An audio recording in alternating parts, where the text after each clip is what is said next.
वीज वितरण कंपनीच्या अनागोंदी, अमानवी, असंवेदनशील कारभाराला जाब विचारण्यासाठी, खरं म्हणजे संख्येनं कमी दिसत असलेलो तरी निखिल जगताप यांनी, सुरेश भाऊंनी सांगितलं, अक्षय आवाळ यांनी सांगितलं, अकोले तालुका केवळ इतिहासाचं आणि क्रांतीचं गीत गात नाही, भूतकाळातील घटनांची केवळ आठवण करत नाही, वर्तमान काळामध्ये भविष्यातल्या पिढ्यांनी इतिहास सांगावा अशा प्रकारची एक ताकद, क्षमता, उर्मी उराशी बाळगून आहे, हे खरं तर वीज वितरण कंपनीच्या अधिकाऱ्यांना इथे सांगण्याची गरज आहे. मीटर हटावची चळवळ अकोल्यात सुरू झाली, महाराष्ट्राला धोरण घ्यायला लागले. औरंगपूरला पहिली ठिणगी पडली, त्याचा वनवार राज्यभर पेटलेला. राघोजी भांगरेंचं बंड जल जंगल जमिनीच्या साठी, अधिकाराच्या साठी अकोल्यातून सुरू झालं. स्वातंत्र्य संग्रामामध्ये, इतिहासाच्या पानांमध्ये, इंग्रजी सत्तेच्या गॅझेटमध्ये त्या बंडाची नोंद आहे. भंडारदऱ्याचं पाणी वाहून जात होतं, इथल्या अकोल्याच्या लोकांना फक्त पाणी पाहावं लागत होतं.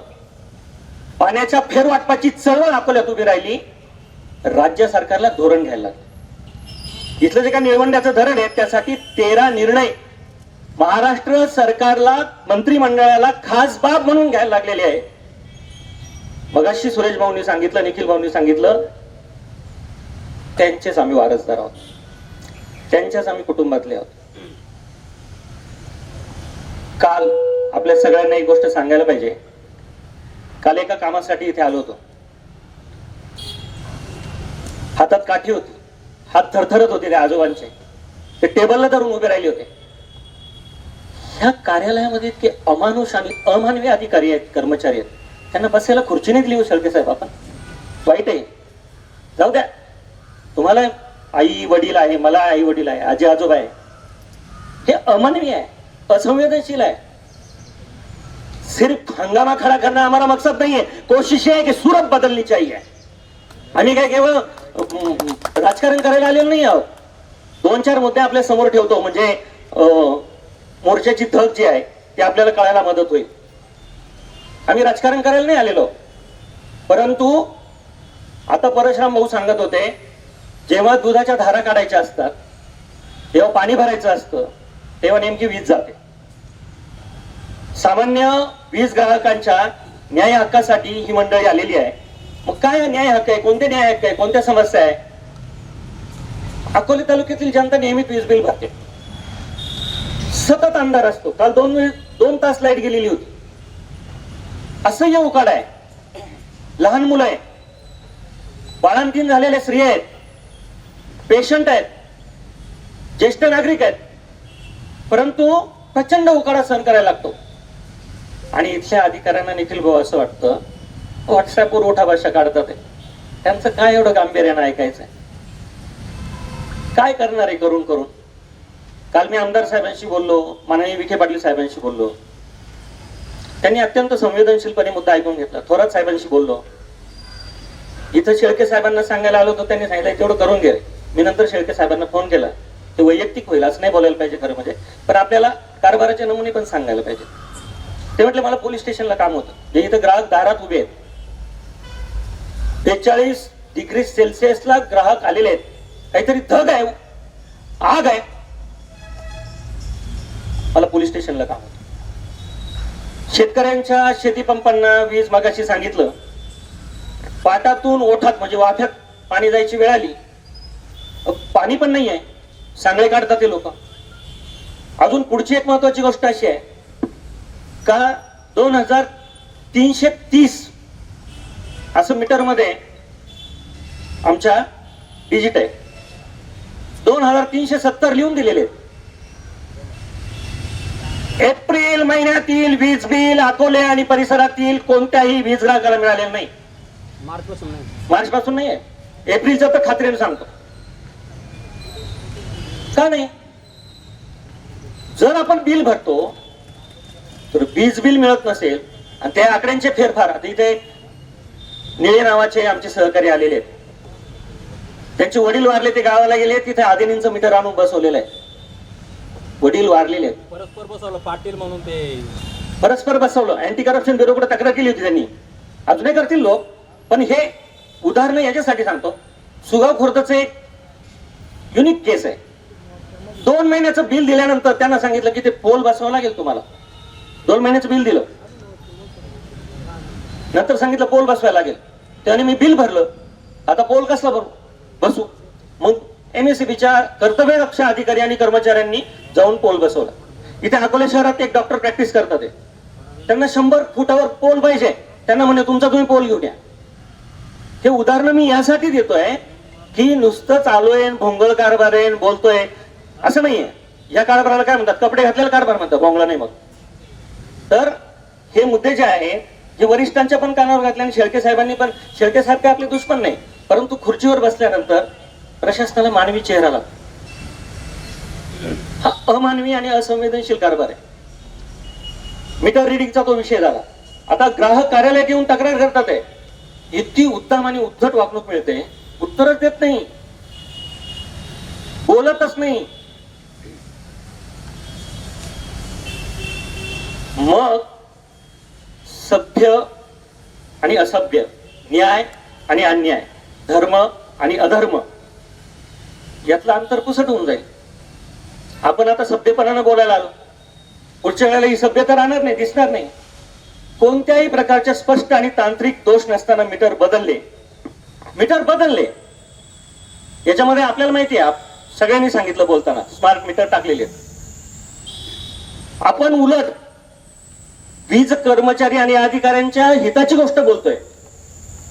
त्यांनी इथल्या जनतेतला आक्रोश जो आहे, अन्यायाच्या विरुद्ध अकोलेकर कशा पद्धतीने पेशानं पेटून उठून जाब विचारतात, याचं रिपोर्टिंग वरती नको करायला. यांची ड्युरेशन लांबेल आणखी, नोकऱ्या आणि यांचे सगळे. मुद्दा असा आहे, स्मार्ट मीटर बसवलं राजू भांगरेंचं,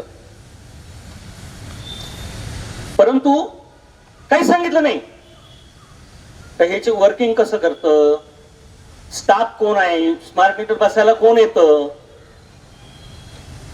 ग्राहकाचा कन्सर्न आहे का. इथे तक्रारी घेऊन येणाऱ्या वयोवृद्ध नागरिकांचं काउन्सिलिंग होत नाही. 2-4 दिवस घर बंद असलं, निळे सरांचं, राजूचं, जसं का तिथं किती तत्परता आहे. 7.5 HP मोठ्या कनेक्शन आता तुम्ही सांगितलं सुरेश भाऊ कट करायला घेते देवठाणला.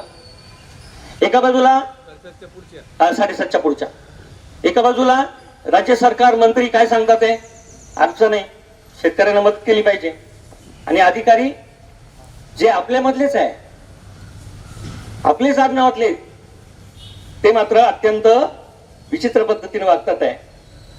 संघर्ष टोकाला जाऊन करण्याच्या आधी मला असं वाटतं की आपण सगळ्यांनी मिळून आपल्या भावना इथे मांडलेल्या आहेत. आपल्या सगळ्यांच्या वतीनं माझी माननीय शेळके साहेबांना विनंती आहे, याच्या स्टाफला विनंती आहे, ह्या ज्या मागण्या आहेत त्या संबंधानं इथं चर्चा, इथं तर तुम्ही ते निवेदन करतीलच, वीज वितरण कंपनीच्या अकोले उपविभागीय कार्यालयाची बाजू काय आहे ती मांडतीलच, परंतु इथं बैठक व्हावी. निखिल भाऊ, त्या बैठकीचं इतिवृत्त व्हावं, त्या बैठकीचं आपण जे प्रश्न सांगतोय त्याचं इतिवृत्त व्हावं, ते RTI मध्ये उपलब्ध असावं माहितीच्या अधिकाराखाली. आणि माहितीच्या अधिकाराखाली उपलब्ध असून या तक्रारींच्या बाबतीत तुम्ही काय समाधान करणार आहात ग्राहक म्हणून आमचं, याचं लॉजिकल उत्तर त्यांनी द्यावं. किती दिवसात करणार आहात, नाहीतर पुढच्या 8 दिवसामध्ये अकोल्यातल्या लोकांनी, सुरेश गराग साहेबांनी जसं सांगितलं तसं अकोल्याच्या इतिहासाला साजेसा मोर्चा तहसील कचेरीवर विजेच्या प्रश्नावर निघेल. एवढं बोलतो, थांबतो. जय हिंद, जय महाराष्ट्र. साई दृष्टी नेत्रसेवा चष्माघर अकोले शहरातील सर्व अत्याधुनिक सुविधा उपलब्ध असलेले एकमेव अद्ययावत शोरूम म्हणजेच साई दृष्टी नेत्रसेवा चष्माघर.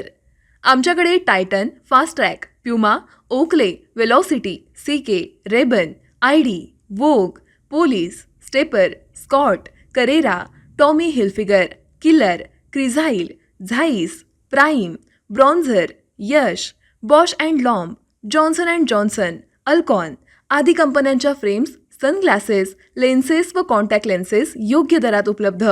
तसेच टायटन कंपनी लेन्सेसचे एकमेव अधिकृत विक्रेते. आता अकोल्यात प्रथमच ऑटो मशीनद्वारे चष्म्याची रोबोटिक फिटिंग. प्रोग्रेसिव्ह चष्म्यासाठी डोळ्यांचे व चष्म्याचे अचूक मोजमाप करण्यासाठी जाईस कंपनीचे सॉफ्टवेअर असलेला ॲपल कंपनीचा टॅब. तज्ज्ञ ऑप्टोमेट्रिस्टकडून कॉम्प्युटरद्वारे डोळ्यांची मोफत तपासणी, डोळ्यांची मायक्रोस्कोपिक तपासणी, काचबिंदूचे अचूक निदान करण्यासाठी डिजिटल टोनोपेनद्वारे डोळ्यांचे इंट्राऑक्युलर प्रेशर मोजणे, पॅकीमीटरद्वारे बुबुळाची जाडी मोजणे, कॉन्टॅक्ट लेन्सेसच्या अचूकतेसाठी कॅरेटोमीटरद्वारे बुबुळाचं मोजमाप करणे आदी अत्याधुनिक सुविधा उपलब्ध असलेले अकोले शहरातील एकमेव चष्माघर. आपल्या अनमोल डोळ्यांच्या समस्येसाठी बिर्ला आय हॉस्पिटल नाशिक यांच्या माध्यमातून तज्ज्ञ डॉक्टर दर गुरुवारी सकाळी 10:30 ते 3:30 पर्यंत साई दृष्टी नेत्रसेवा चष्माघर इथे उपलब्ध राहतील. आमचा पत्ता साई दृष्टी नेत्रसेवा चष्माघर, अकोले बसस्थानकाच्या मागील बाजूस जय महाराष्ट्र हॉटेलच्या पाठीमागे, अकोले, तालुका अकोले, जिल्हा अहमदनगर. संपर्क 91 36 52 93 93.